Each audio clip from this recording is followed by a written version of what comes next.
À quelle carrière professionnelle ouvrent les IUT, les instituts universitaires de technologie? C'est ce que nous allons voir dans ce nouveau numéro de Cas d'école, l'émission qui vous emmène dans les coulisses de l'enseignement supérieur.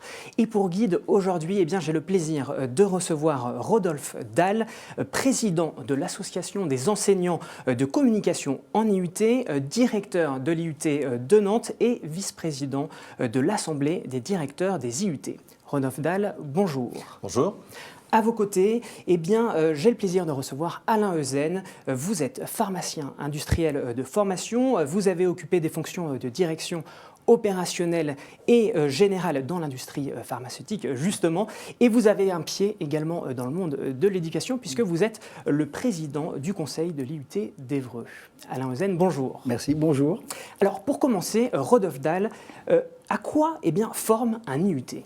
Alors un IUT, ça forme au diplôme universitaire de technologie, qui est un diplôme à Bac+2 sur 2 années, 4 semestres, et qui permet à un jeune, après le baccalauréat, de rentrer soit dans la vie professionnelle, soit de poursuivre des études en licence professionnelle ou vers un Bac+5. Et alors, quelles sont ces méthodes spécifiques pédagogiques ? Alors les méthodes spécifiques pédagogiques, elles sont nombreuses. Il y a 113 IUT sur le territoire métropolitain, outre-mer et métropole à strictement parler.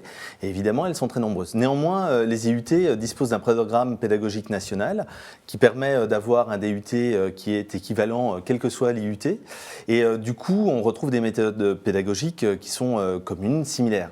En particulier de la méthodologie autour de la pédagogie active, c'est-à-dire qu'on apprend en faisant, mais aussi du projet. Learning by doing, comme disait voilà, l'anglo-saxon. Exactement. C'est ça, mais j'ai essayé de le dire en français.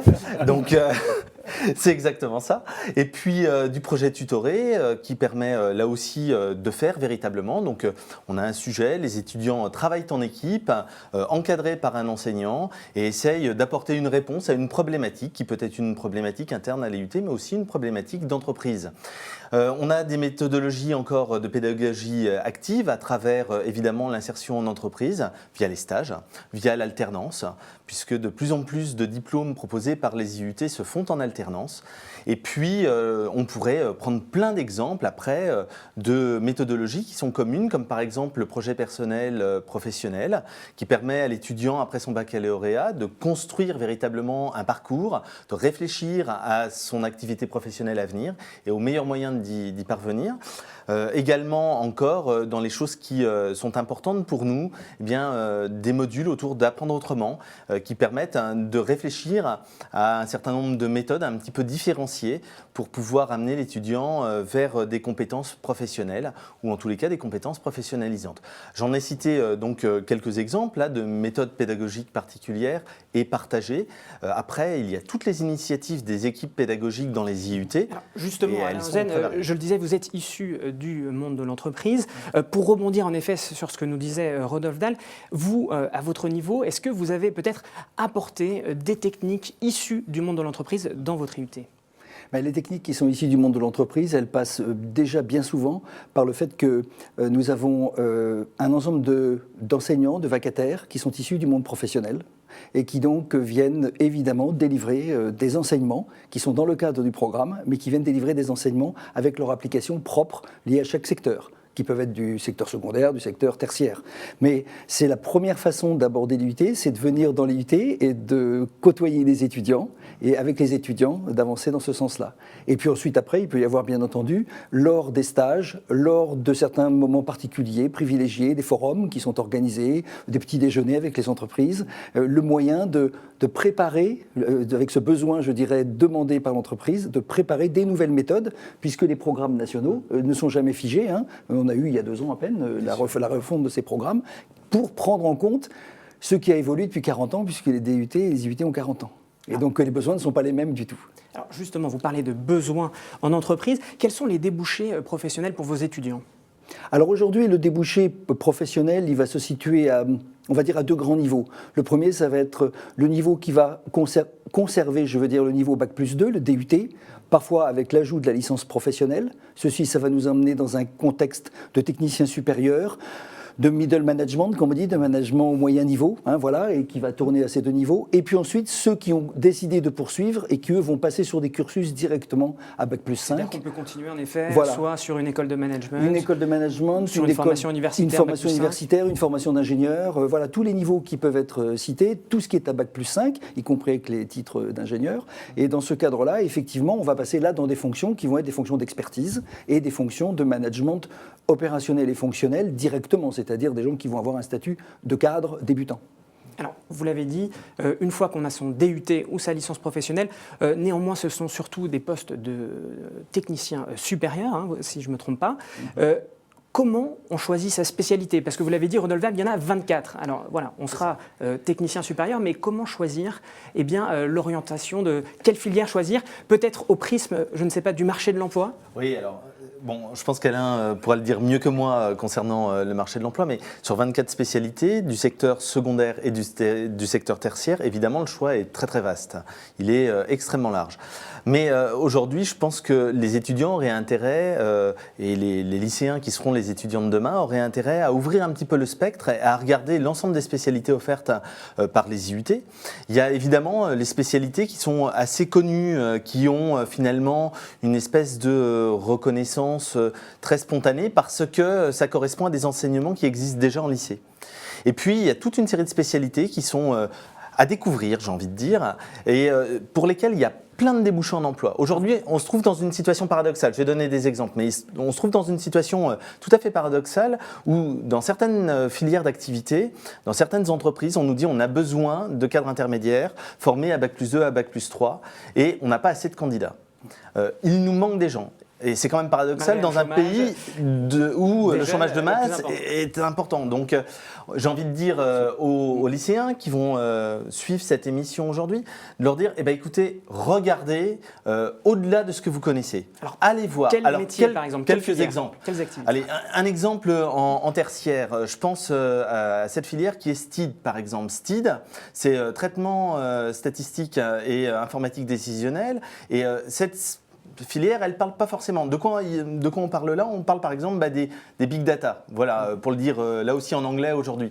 Et puis, je vais prendre quelques autres exemples, plutôt cette fois-ci sur le secteur secondaire. Je pense en particulier au génie chimique et génie des procédés, où il y a énormément de besoins d'emploi, mais voilà, génie des procédés, ça ne parle pas aux bacheliers. On a des ingénieurs dans ces domaines de haut niveau, en nombre suffisant, mais on manque de techniciens de qualité, c'est ça, de middle management sur ces domaines. D'un niveau opérationnel qui soit fort, c'est-à-dire qu'ils puissent prendre des décisions, mais qu'ils puissent aussi travailler dans un cadre purement technique. Le génie des procédés, c'est l'exemple. Ça ne parle à personne, génie des procédés. Or, c'est développer des procédés dans beaucoup de milieux secondaires, et c'est fondamental pour la compétitivité de l'entreprise de développer ces procédés. Mais on ne sait pas ce qu'on met dedans, voilà, c'est ça. Je pense aussi, par exemple, à la qualité, à la logistique industrielle, à l'organisation, qui est un autre DUT, qui est moins connu que beaucoup d'autres. Et pour le coup, toutes les semaines, on a des offres d'emploi et on n'a pas d'étudiants à mettre en face.